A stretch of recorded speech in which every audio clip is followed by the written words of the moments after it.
Imagine if you could go from broke to rolling on your wish with the power of cash in your pocket.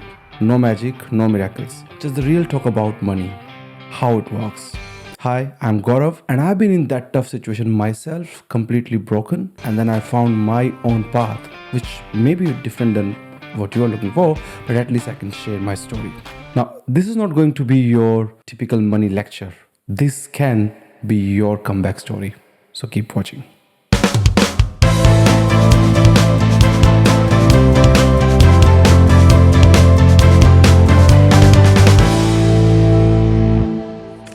So I started where many of you might be right now, broke, confused, thinking that some magic would happen one day and I'll be rolling in the shitload of money. Sorry about swearing. Or sometime I was just being so ignorant, like in denial, something like, who cares? That used to be my thought. See, my only master plan was for a very long time was that my wallet will magically refill itself, just like a bottomless brunch and drinks. Actually, even that has a condition that everyone on the table has to order it, and I was alone. So, some magic, that was the only thing I was assuming. Month by month, credit card to credit card, just surviving. It became so bad that one day a close friend came to me and said, "You are addicted to borrowing money." Because what I used to do is when I used to pay credit card, I'll go to someone and say, "Can I get some money?" And then I'll pay for my credit card and then try again. I've been into that situation, it's over for me, and now here I am to talk something positive with you guys. So let's talk about what made me went from having nothing working for me to the other way around. Number one, budgeting.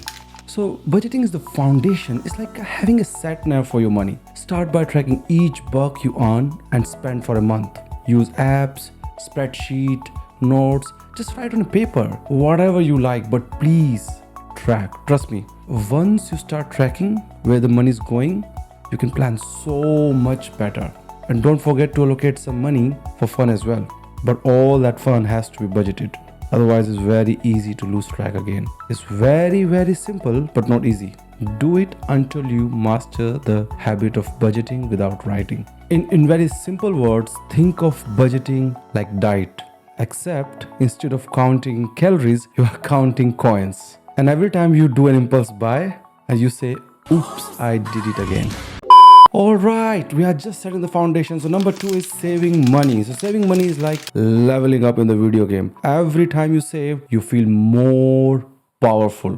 You feel more in control. No need to rush, start small. You might be thinking, "I don't make enough money, how would I save?" It doesn't matter. We are not talking about saving lots of money to create a big bank account. What we are talking about, mindset. So have that habit of saving. Start small, skip that extra coffee, and watch your saving grow. Set very clear goal about saving, like every month I'm going to put 50 bucks away for an emergency fund. I don't know what I'm going to do with this, but I'll just keep this money away. Every single dollar, rupee, pound you will save is one step closer to your freedom. And who doesn't want a bit of extra money for that rainy day?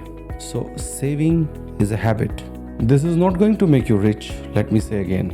However, this habit will set the stage and foundation for you to take that big leap. Now, on a funny note, for me, saving money is like losing weight. I know that I need to do it, but every time I see those donuts, so tempting. By the way, on a different note, losing weight is still a challenge for me. We'll talk about it on some other day. Yeah, it's still a challenge for me. Alright, back to our money matters. Let's move on. Let's talk about investing. Bear in mind, we're still setting the foundation, working on the mindset. Investing is not just for the rich people, it's for everyone. Simplest thing you can do now is that just use any app. There are lots of apps nowadays. You can invest with a few taps on your phone, or you can use your laptop, or there are lots of ways of investing, but still do it. It's like planting a seed and then watching the plant grow in front of yourself, and one day it might turn into a tree as well. So early you plant this seed is better. Now, what kind of investment you should do? Invest in funds, bonds, commodities. I'm not going to explain that right now. But what I'm saying is that investing is a habit, saving is a habit. You can't invest until you start saving. Saving will not make you rich. Investing may not make you rich immediately, but it's a habit how you see money, your relationship with money. For me, investing in funds is so cool. I don't need to learn too much. These funds bring my risk down as well because they are market driven, and generally I invest in funds which are popular companies, big companies, well-known companies. I don't want to name, but imagine companies like Microsoft. I know they are doing good in AI, so why not I would invest. But it keeps on changing year after year. Now, another thing which might sound like a cliche but is very, very, very important. So, number 4, setting financial goals. Your goals keep you focused. So, break your goals down into long term, short term. I'm not going into too detail, but you know what is goals. I want to save 500 for next 3 months for my car or for my university fees. Now, what I would say that use SMART goals: specific, measurable, achievable, relevant, and time bound. If you want to know more about it, Google it or let me know, I'll explain. The important part about goal is revise your goal as well time and time again. Don't just stick to one goal because the world is changing. Your goal can change. It's important to set it up but then change it as well. Number 5, credit score and your credit card. Now, this might sound a bit paradoxical because why would I will give suggestion to someone to apply for credit card if I'm telling them how to become rich? Hold on for that. I'll explain in a minute. Let's first talk about credit score. Your credit score is like your report card for your money. If you improve your credit score, it will give you better deals, much better, cheaper loan. Now, you might ask, why would you need loan? I will go in detail of that. It will give you better deals and it will give you a better credit card. So why you need credit cards? So without going into detail, think about this. Credit cards are superpower.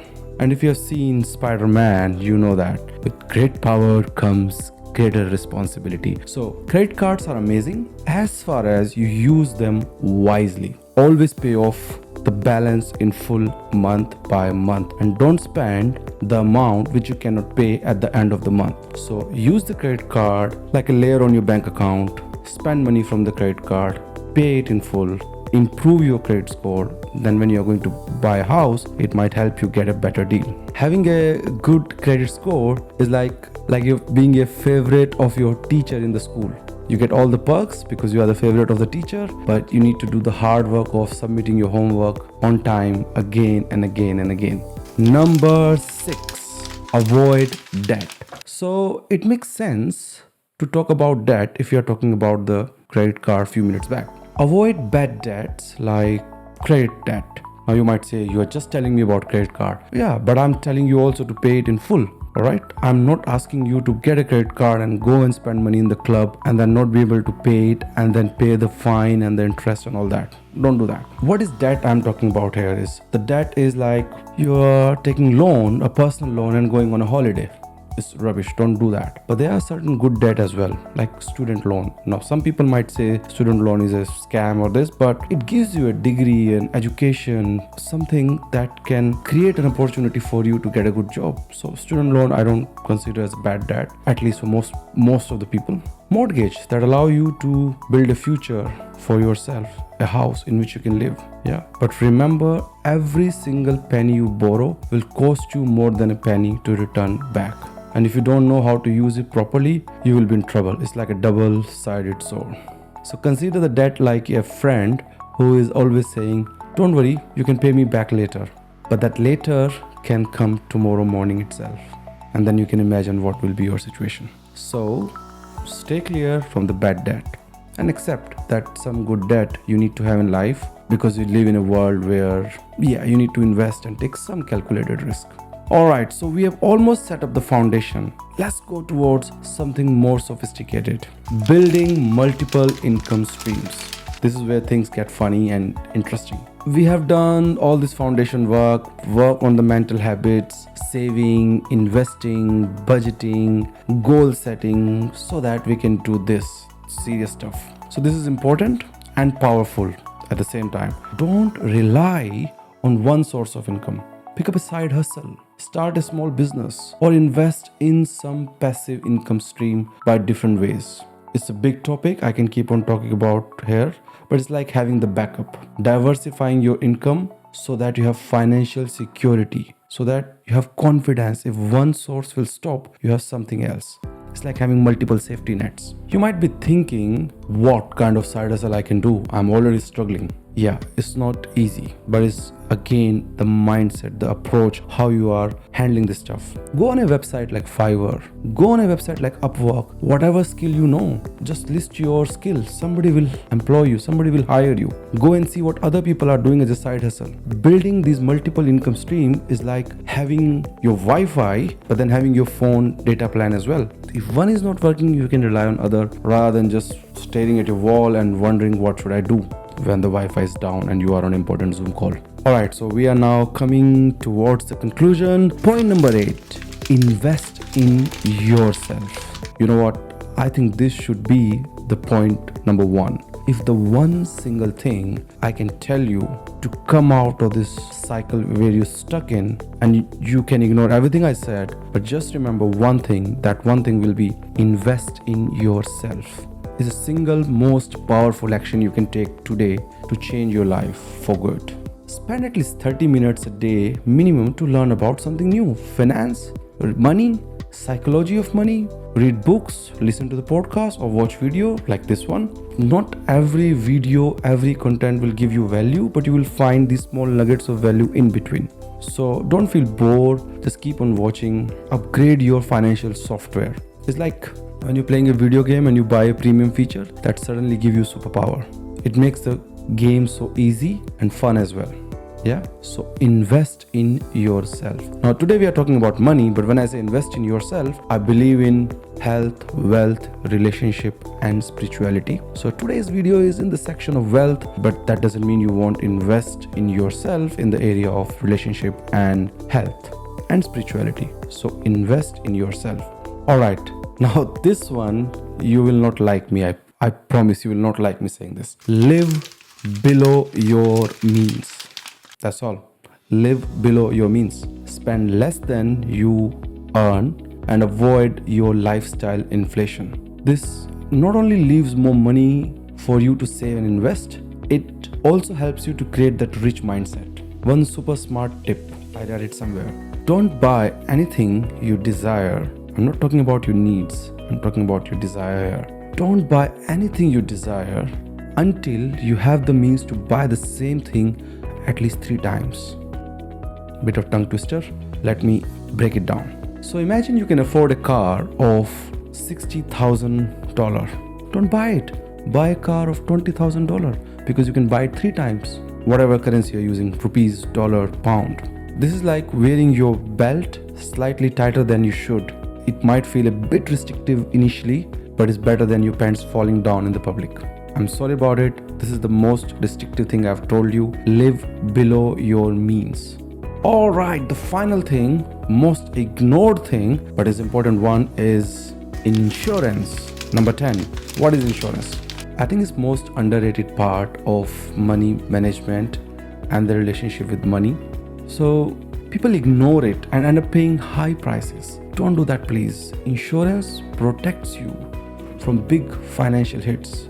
Health insurance, auto insurance, critical illness, life insurance, they all are must have.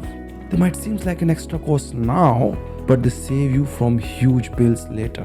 Now, it's not just that. Insurance also helps boosting your confidence because you know if something is going to go wrong, there is a cover you have. That means you can take other calculated risk in life which can completely change the life for you.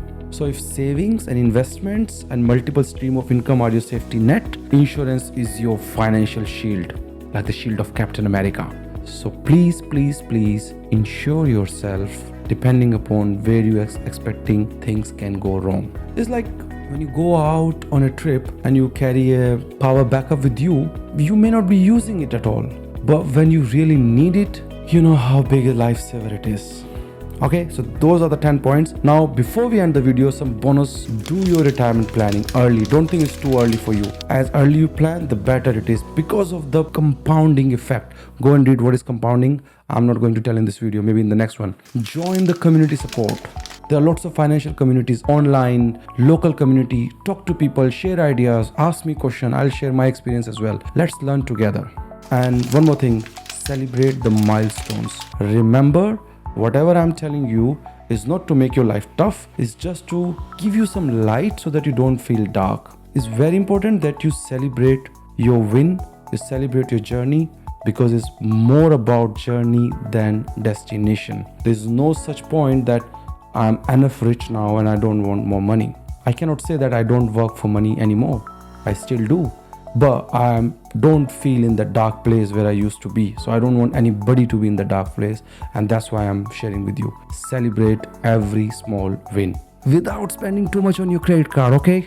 And absolutely last point, continuously improve, which goes back to the idea of investing in yourself. Continuously reflect on your progress, adjust your plan, keep learning, build a better financial future step by step every single day for you, for your family, for a brighter future. Alright, that brings us to the end of this conversation. Now you tell me, what's your first step going to be after this? I cannot decide that. You need to decide. You need to make that call today, right now. Maybe put into the comment what you are going to do. I've shown you the way which I took. I've shown you the paradigm. I've shown you the mindset which I followed. But it's your journey, which can be much different than mine. Your destination can be much different than mine. So my job here is just to keep it real, share honestly what I have been going through so that everyone can rise. If that helps, if it doesn't, it's fine. At least you must have got some value. If you have got some value, please subscribe, hit the bell icon, and yeah, be a friend. All right. So don't just dream about a better financial life. Make it happen. Your future is in your hand. Start today. With those lines, camera close and heart open. See you soon.